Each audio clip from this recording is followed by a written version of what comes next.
అందరికీ స్వాగతం అండి. నేను మీ శోభని.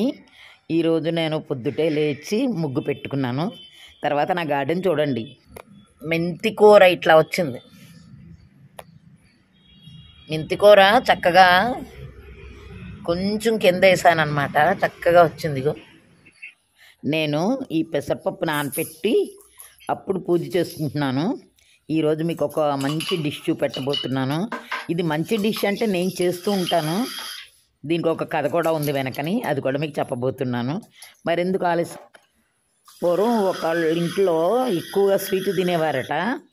పర్టికులర్లీ పెసరపప్పు స్వీట్ చేస్తే నూనె బాగా లాగేదనమాట. పూర్వకాలం ఎక్కువ అసలు నూనె కూడా ఖర్చు పెట్టేవారు కాదట. అందుకోసం ఈ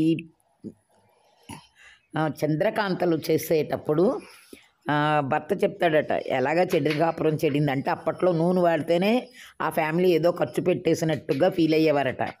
దానికోసం ఎలాగ అయిపోయింది చెడిన కాపురం చెడింది, చంద్రకాంతలు ఉండవే భార్యమణి అన్నాడట. ఈ సరదాగా నేను చెప్తున్నాను. షాపింగ్ మాల్లో చిల్లర అడిగితే అమ్మాయి కొత్త కాయిన్స్ ఇచ్చిందండి. 20 రూపాయల కాయిన్స్, 5 రూపీస్ కాయిన్స్ను. అవి కూడా అమ్మవారి దగ్గర పెట్టానన్నమాట. ఎందుకంటే కొత్త వస్తువు ఏదొచ్చినా కూడా ఆ ఫ్రైడే లోపుని కొత్త వస్తువు ఏదొచ్చినా నేను అమ్మవారికి సమర్పించి నేను ఇంట్లో వాడుకుంటాను. అయితే ఈ కాయిన్స్ మాత్రం వాడనండి, ఇలాంటివి చాలానే ఉంచుకున్నాను. అలాగే ఇవి కూడా ఉంచుకున్నాను. ఎందుకంటే మనీ మంత్ర మీకు చెప్పాను కదా, కొన్ని వాడకూడదని. ఇది నేను తప్పకుండా పాటిస్తానండి. మనీ మంత్రాలో మీకు నోట్ల గురించి కూడా చెప్పాను కదా, నేను మళ్ళీ ఒకసారి చేస్తాను. మనీ మంత్రాలో నేను ఎంత వరకు కవర్ చేశానో, అలాగే నాకు విదేశీ కాయిన్ కూడా వచ్చింది, అవి కూడా చూపెడతాను మీకు. అయితే కొత్త చీర ఉందని కట్టేశానండి. ఆషాఢ మాసం, శ్రావణ మాసం అని ఏం లేదు, కొత్త చీర ఉంటే కట్టేయడమే. ఇప్పుడు పెసరపప్పుని శుభ్రంగా కడిగాను అనమాట. కడిగాక 2-3 సార్లు కడిగితే కానీ ఇది పోదు, అందుకని శుభ్రంగా కడిగి పెట్టుకున్నాను. ఇప్పుడు మిక్సీ జార్ తీసుకుని మెత్తగా రుబ్బాను అనమాట.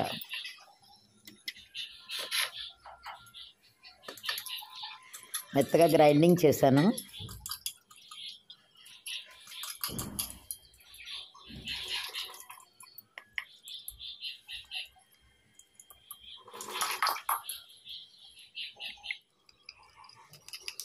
చంద్రకాంతలు అంటే ఆ పేరు చాలా బాగుంటుంది, అంతే టేస్ట్ కూడా బాగుంటుంది. దీన్ని తీసుకున్నాను. మీకు ఇంకొక విషయం చెప్పనా, పాత కుక్కర్లో పడేయకండి, 150 రూపీస్ కన్నా ఎక్కువ ఇవ్వరు. ఇలా దాచుకుంటే దళసరి గిన్నెలు కావాల్సి వచ్చినప్పుడు వాడుకోవచ్చు అనమాట. నేను అది అందుకే తీసాను పైకి. దీంట్లో కొంచెం నెయ్యి వేసి ఆ పిండి వేసాను అనమాట. తర్వాత 1.5 కప్పు బెల్లం వేసాను. వేసి సిమ్లో దగ్గర పెట్టుకుని సిమ్లోనే అలాగ ఉడకపెట్టాను అనమాట. కొంచెం దగ్గర అయ్యాక పాకం ఆటోమేటిక్గా మెత్తగా అయిపోతుంది. ఆ తర్వాత యాలక్ పొడి వేసాను. చూసారు కదా, ఇలా అయిపోయిందనమాట. సగం అయితే కలుపుతూ ఉండాలి బాగా. ఆ తర్వాత ఒక పళ్ళెంలో తీసుకుని ఇలా చల్లారనిచ్చాను నెయ్యి రాసి. ఆ తర్వాత ఆర్ట్ షేపులో కట్ చేసి పెట్టుకున్నాను అనమాట. ఇలా చేశాక నేను క్రిస్మస్ పళ్ళు వేయించాను కదా, అవి అలంకరించాను. ఇప్పుడు మైదా తీసుకున్నాను 1 కప్పు. కొంచెం పచ్చకర్పూరం తీసుకున్నాను. ఎక్కువ నీళ్ళు అంటే 1.5 కప్పు నీళ్ళు వేస్తాను. అందులో కొంచెం పచ్చకర్పూరం సువాసనకి వేసాను. పచ్చకర్పూరం వేయడం వల్ల 2 లాభాలు, 1 సువాసన, 2 నిలవ ఉంటుంది. బొబ్బట్లలో కూడా వేసుకుంటామేమో, కొంచెం సువాసన వస్తుందని, అలాగే నిలవ ఉంటుంది కానీ కూడా. ఇదిగో చూడండి, ఇలా చాలా లైట్గా కలిపామన్నమాట.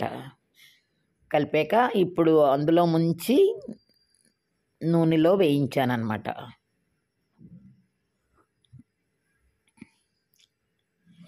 సిమ్లో పెట్టే వేయించాలి, హైలో పెట్టకూడదు. హైలో పెడితే టేస్ట్ బాగుండదు, అందుకే సిమ్లో పెట్టే వేయించాను అనమాట.